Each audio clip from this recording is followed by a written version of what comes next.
В этом видео вы узнаете о том, как перестать быть спасателем и почему так вредно спасать людей. Про треугольник Карпмана.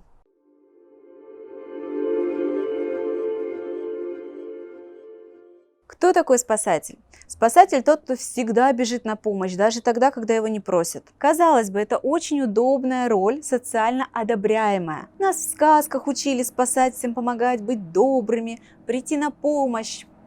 Пофиг, что тебя не спрашивали. Помогать это хорошо, но спасатели на самом деле очень много страдают после того, как спасают других. Почему? Потому что их вечно недооценивают. Им обидно.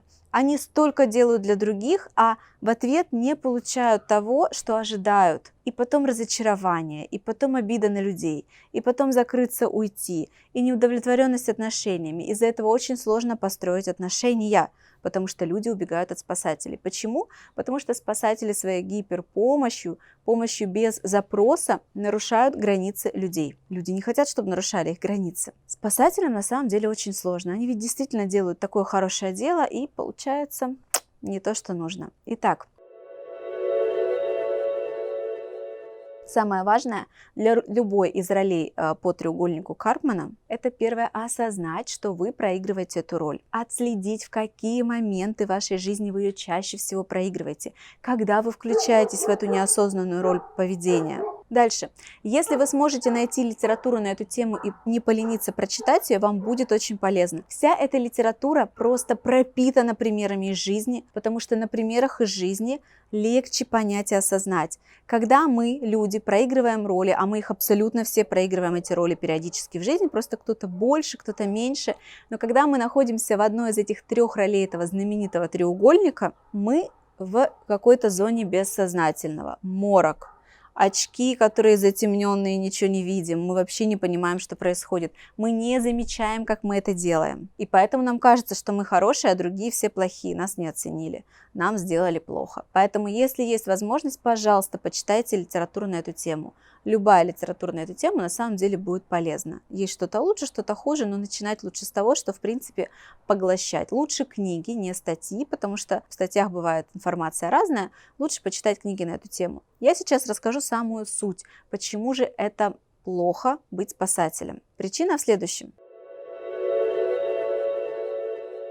Спасатель очень хочет самоутвердиться, он хочет признания, чтобы его увидели, заметили. Вообще быть видимым – это наша природная базовая потребность, так же как в безопасности, как в том, чтобы быть сытым, выспавшимся. Мы все еще и хотим быть видимыми, мы люди социальные, всегда нам нужно быть видимыми. Даже если мы чувствуем себя гиперинтровертами и нам вроде бы никто не нужен, это такой самообман нашей психики. Наша психика нас спасает от какого-то сложного травматического опыта. Всем нам нужно быть видимыми. И спасатель пытается таким образом быть увиден людьми и получить от них обратную реакцию признания. Если спасателя, им можно манипулировать, как и другими ролями, вот спасателя можно манипулировать. Постоянно его хвалить, хвалить, хвалить, не жалеть еще раз хвалить, замечать. И он просто влюбится в вас по уши. Почему? Потому что он ищет это от людей. Если вы спасатель, осознайте, что у вас есть такой дефицит. В идеале, когда спасатели находят работу, на которой они действительно помогают людям и получают оправданно вот это признание. Врачи. Самые настоящие спасатели. Если человек становится суперврачом, к которому действительно люди идут, он спасает жизни, потом ему приносят, не знаю, цветы, подарки, говорят спасибо, очень хвалят его, он получает вот эту компенсацию, ему становится хорошо. Если вы учителя, тоже отчасти могут быть спасателями, психологи, все почти спасатели. То есть, если вы можете реализоваться на какой-то работе, то вам этого, возможно, будет достаточно, вам не нужно будет менять себя, вы восполните вот этот дефицит. Если так сложилось, что работа у вас уже есть, она другая, не из сферы, где можно спасать кого-то оправданно по запросу, то начните отслеживать. Начните уважительно относиться к пространству другого. Как это сделать? Конкретные шаги дальше в этом видео. Каждый раз, когда вы собираетесь кого-то спасти, помочь, выручить, дать совет, подсказать, рассказать свой опыт, когда вас еще не спрашивали об этом, остановитесь. Вот эта пауза будет спасительной. Остановитесь, посчитайте до 5, и в этот момент подумайте, а человек обратился ко мне за помощью или я сейчас сам иду помогать ему. Если прямого запроса нет, сдержитесь, не выдавайте это. Таким образом, вы покажете уважение пространству другого человека к его личным границам. Это может быть сложно. Это дело практики. Это требует времени. Это не будет волшебной палочкой.